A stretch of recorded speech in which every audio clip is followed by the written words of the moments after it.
Hey HTDA, and welcome back to my Satisfactory 1.0 Masterclass. This episode's going to be a little bit different because I'm just going to be talking about trains. It seems to be confusing a lot of people, but it's actually not that difficult once you know how to do it.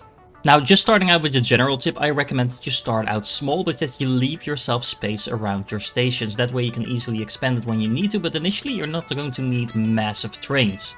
Now, for some reason, I see a lot of YouTubers and a lot of players as a result of that, setting up their trains to drive around in circles. And although there's nothing wrong with that per se, it's actually a lot more efficient and a lot quicker to build if you just set it up from A to B with a train that drives back and forth, something like this. In order to make this work, all you need is a train at the end of your track on both sides, and make sure that the arrow is pointing outwards. Also keep in mind that even a single freight platform using Mark IV belts, which you should have available by the time you unlock trains, allows you to transport up to almost 1,000 items per minute already, so there's no need to build large train stations in the beginning. Make sure you set one station to load and one station to unload the items you need to shift from A to B. Build a tiny little train like this and make sure that each locomotive on the outsides is actually pointing outwards, because otherwise it won't be able to drive in that direction. Get in your train, edit the timetable, and add the different stations that you wanted to visit to your list.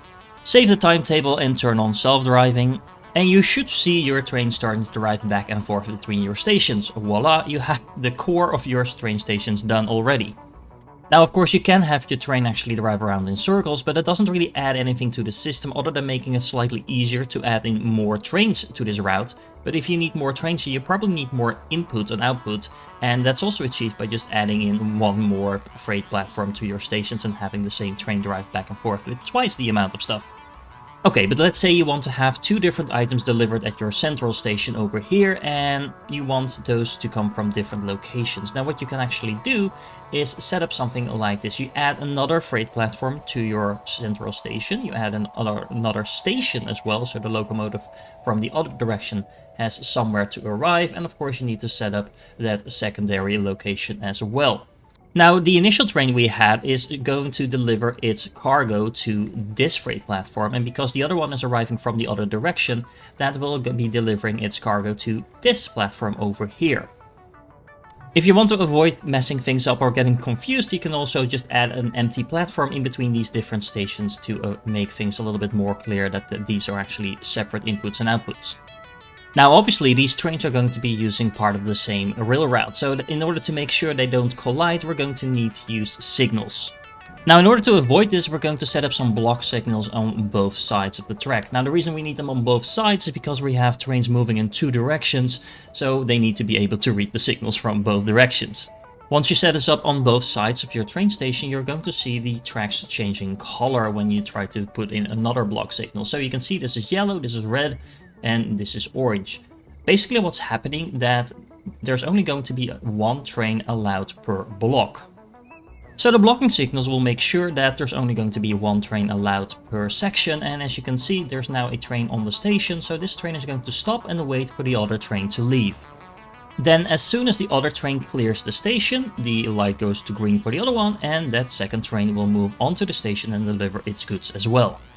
Now, let's say you have multiple trains that all need to arrive at the same station and are all going to be merged together on a single track. Then you can still use this block method to do most of the work for you.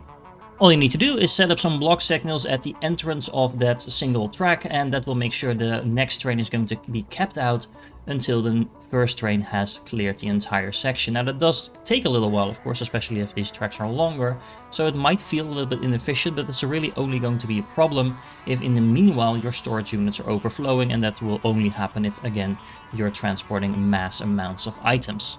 Now, let's say you do want a more complicated setup with different trains moving on the same track, but also combining and recombining on different places of that track. Now, then you can still usually get away with just using block signals, as long as you make sure that every intersection has its own designated color like this. As you can see, for example, this one here is a red. I have just block signals on every piece of that intersection, so that whenever there's a train splitting off, that should only be able to drive into this direction if there's no train there. And then when merging them back together, there is a chance that there's two trains coming here at the same time. There's only going to be ever one allowed on this intersection, and until that train has passed, no other train is going to be able to come on here. The only time when you're going to need path signals are when you have tracks crossing each other like this without actually merging. If you want to make sure that trains are still not going to collide, all you need to remember is put a path signal at the entrance and a blocking signal at the exit. And here you can see that. So the trains are going to be coming from this direction. So these are the entrances. So at the beginning, I have two path signals set up over here. So this is one, here's the other. And then in the back, for the exits, I have a block signal set up at every route as well. And then the same thing over here. So we have one train coming from this direction. So there's a path signal here because that's the incoming path. And we also have a train coming from here. So we have a path signal over here because again, that's the entrance. Then this is going to be an exit. So there's a block signal, and this is going to be an exit. So yet another block signal. Now, trains sometimes get a little bit confused, or the path signals get confused if you don't put in more blocks. So that's easily solvable by just putting in at least blocks around your train station. So make sure every train station is its own dedicated block.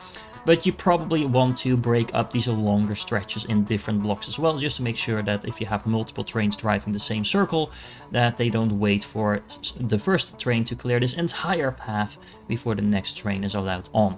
Another trick to keep in mind is that you should always have a storage container attached to your train stations, because as soon as a train arrives and starts loading and unloading, the belts will actually stop. You can see that happening here in a moment. There you go.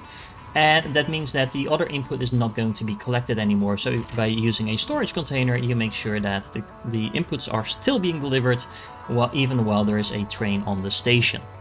And the same thing applies to the outputs, so make sure there's a storage unit there as well to catch all the outputs and make sure that things keep moving while you are collecting your resources from the train. Now this is really all you need to know about trains and tracks, because as long as you have all the trains moving in the same direction on a track, you can probably do most of the stuff with actual just block signals, but if you have tracks crossing each other, then just add in the path signals like I just showed you, and that's just fine. You can add in 10 more stations if you want, and a lot more crossings and mergers and splitters and things like that, but the principle doesn't change and doesn't get more complicated than this. So I hope you found this useful. Make sure if you have any other questions that you leave them in the comments. I'll do my best to answer them. And if you're still here, you're awesome, and I do hope to catch you in the next one.